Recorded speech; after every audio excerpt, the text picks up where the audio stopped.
මම පුදුම විශ්වාස කරනවා මහින්ද රාජපක්ෂලා වගේ 100ක් හිටියත් ගෝඨාභය රාජපක්ෂලා වගේ 100ක් හිටියත් මේ සරත් ෆොන්සේකාගේ චරිතය නැත්තම් කවදාත් නිදියට යන්න බෑ. ඔහුගේ නායකත්වය දැඩි නායකත්වය.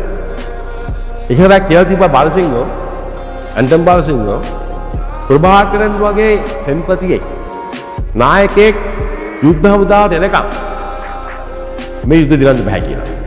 ඇත්තටම කදින් බලනකොට ඒ දෙන්න සමානයි කියපුවම මේ ජාති ගුණයි හැසිරීම සහ කමන්නයි කොට මරා මෑන්ටයි තියෙන ඉතාලම දරු චරිත. ඉතින් එහෙම නැත්නම් මේ යුද්ධ දිනන්නත් බෑ. මේ හොඳ චරිතවලට දිනන්නත් බෑනේ යුද්ධ. ඉතින් ෆීල් සරත් ෆොන්සේකා කවුරුමාගේ තිබ්බේ ඒ හමුදා ගුණය හමුදා නායකත්ව තුල හැකියාව ලැබුණා හමුදාව යුද්ධ සඳහා යුද්ධයට අල්ලු කරලා ජයග්‍රහණය කරනවා. මම හිතියා පළවෙනි දැස්වීමේදී එතුමා කතා කරනවා යාපනයේ ඇවිල්ලා. මොකද යාපනයේ මම හිටියේ. එතුමා කිව්වා මේ යුද්ධය අවසන් වෙනකොට අපි 5000ක් මැරෙයි කිව්වා. ඇත්තම කියනවා මගෙත් කෙරෙන් වුණා. 5000ක් මරනකොට අපි වෙලාවෙ අපිට දරන්න අමාරුයි.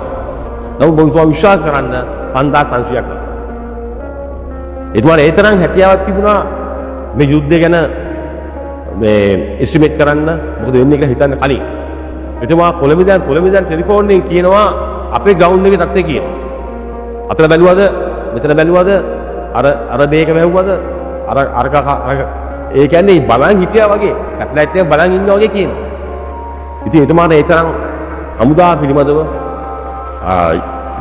ග්‍රවුන්ඩ් එක පිළිබඳව ෆීල්ඩ් එක පිළිබඳව මනා දැනීමක් තිබ්බා.